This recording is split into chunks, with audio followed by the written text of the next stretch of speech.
आदाब दोस्तों, आज मैं फिर आपके लिए बहुत ही इम्पोर्टेंट इशू पे बात करने वाला हूं जो आपके लिए और आपके बच्चों के स्कूलिंग सिस्टम और इंडियन एजुकेशन सिस्टम की पोल खोल कर रख देगा।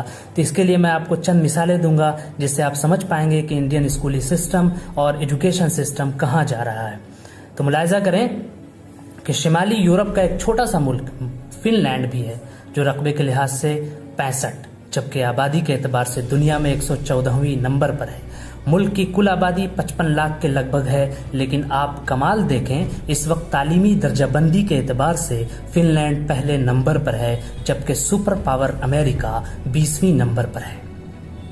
2020 तक फिनलैंड दुनिया का वाहिद मुल्क होगा जहां मजमून सब्जेक्ट नाम की कोई चीज स्कूलों में नहीं पाई जाएगी। फिनलैंड का कोई भी स्कूल ज्यादा से ज्यादा 195 बच्चों पर मुश्तमिल होता है, जबकि 19 बच्चों पर एक टीचर।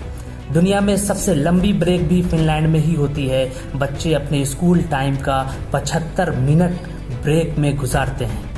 दूसरे नंबर पर 57 मिनट की ब्रेक न्यूयॉर्क के स्कूलों में होती है, जबकि हमारे यहाँ अगर वालिदैन को पता चल जाए कि कोई स्कूल बच्चों को पढ़ाने के बजाय इतनी लंबी ब्रेक देता है तो वो अगले दिन ही बच्चे को स्कूल से निकलवा लेंगे। खैर, आप दिलचस्प बात मुलाहिजा करें कि पूरे हफ्ते में स्कूलों में महज 20 घंटे पढ़ाई होती है, जबकि असातिज़ा के 2 घंटे रोज अपनी स्किल्स बढ़ाने में सर्फ होते हैं। फिनलैंड में टीचर बनना डॉक्टर और इंजीनियर बनने से ज्यादा मुश्किल और एजाज की बात है। पूरे मुल्क की यूनिवर्सिटीज की टॉप 10 मास्टर्स किए हुए तालिब इल्मों को एक खुसूसी इम्तिहान के बाद स्कूलों में बतौर उस्ताद रखा जाता है। ये हमारे मुल्क में भी है, लेकिन क्या हाल है आपको अच्छी तरह मालूम है। 7 साल से पहले बच्चों के लिए पूरे मुल्क में कोई स्कूल नहीं है और 15 साल से पहले किसी भी किस्म का कोई बाकायदा इम्तिहान भी नहीं है जिसमें माँ बाप बच्चे की नींदें हराम कर दें, उनके खेलने और भागने दौड़ने पर पाबंदी लग जाए, दरवाजे खिड़कियां बंद करके उन्हें घरों में नज़रबंद कर दिया जाए, घर में आने वाले मेहमानों से मिलने तक पाबंदी आयद कर दी जाए और घर में मार्शल लॉ और कर्फ्यू का निज़ाम सा समा बन जाए। पूरे मुल्क में तमाम तलबा और तालिबात के लिए एक ही इम्तिहान होता है।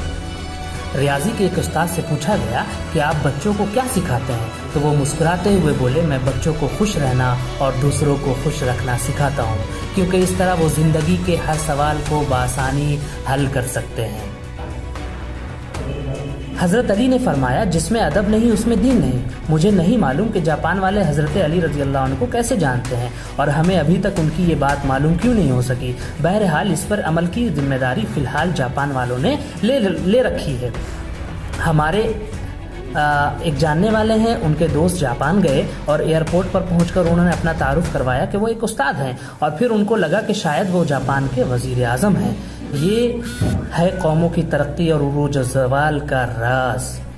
अशफाक अहमद साहब को एक दफ़ा इटली में अदालत जाना पड़ा और उन्होंने भी अपना तारुफ करवाया कि मैं उस्ताद हूँ। वो लिखते हैं कि जज समेत कोर्ट में मौजूद तमाम लोग अपनी नशिस्तों से खड़े हो गए। उस दिन मुझे मालूम हुआ कि कौमों की इज्जत का राज उस्तादों की इज्जत में है। आप यकीन करें कि उस्तादों को इज्जत वही कौम देती है जो तालीम को इज्जत देती है और अपनी आने वाली नस्लों से प्यार करती है।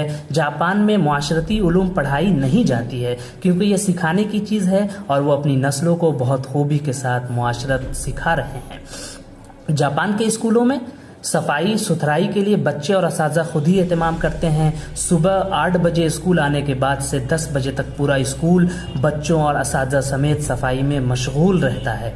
दूसरी तरफ आप हमारा तालीमी निज़ाम मुलाहिजा करें जो सिर्फ नकल और छपाई पर मुश्तमिल है। हमारे बच्चे पब्लिशर्स बन चुके हैं। आप तमाशा देखें कि जो किताबें हमें स्कूलों में पढ़ाया जाता है, असातिज़ा उसी नकल शुदा और छपे हुए मवाद को इम्तिहान में देते हैं। खुद ही हम अहम सवालों पर निशानात लगवाते हैं और ख़ुद ही पेपर बनाते हैं और ख़ुद ही उसको चेक करके ख़ुद नंबर भी दे देते हैं। बच्चे के पास या फेल होने का फ़ैसला भी खुद ही सादिर फरमा देते हैं और माँ बाप उस नतीजे पर तालियां बजा बजा कर बच्चों के ज़हीन और काबिल होने के गुण गाते रहते हैं। जिनके बच्चे फेल हो जाते हैं वो इस नतीजे पर अफसोस करते रहते हैं और अपने बच्चों को कुन ज़हन का ताना देते रहते हैं। आप ईमानदारी से बताएं कि इस सब काम में बच्चे ने क्या सीखा सिवाय नकल करने और छापने के। ہم 13-14 سال تک بچوں کو قطار میں کھڑا کر کر کے اسمبلی کرواتے ہیں اور وہ اسکول سے فارغ ہوتے ہی قطار کو توڑ کر اپنا کام کرواتے ہیں. جو جتنے بڑے اسکول سے پڑھا ہوتا ہے قطار کو روندتے ہوئے سب سے پہلے اپنا کام کروانے کا ہنر جانتا ہے. ہم پہلی سے لے کر اور 10ویں تک اپنے بچوں کو سوشل اسٹڈیز پڑھاتے ہیں اور معاشرے میں جو کچھ ہو رہا ہے وہ یہ بتانے اور سمجھانے کے لیے کافی ہے کہ ہم نے کتنا سوشل ہونا سیکھا ہے. اسکول میں سارا وقت سائنس رٹتے گزرتا ہے اور آپ کو پورے ملک میں کوئی سائنسداں نامی چیز نظر نہیں آئے گی، کیونکہ بدقسمتی سے سائنس سیکھنے کی اور خود تجربہ کرنے کی چیز ہے اور ہم اسے بھی رٹا لگواتے ہیں.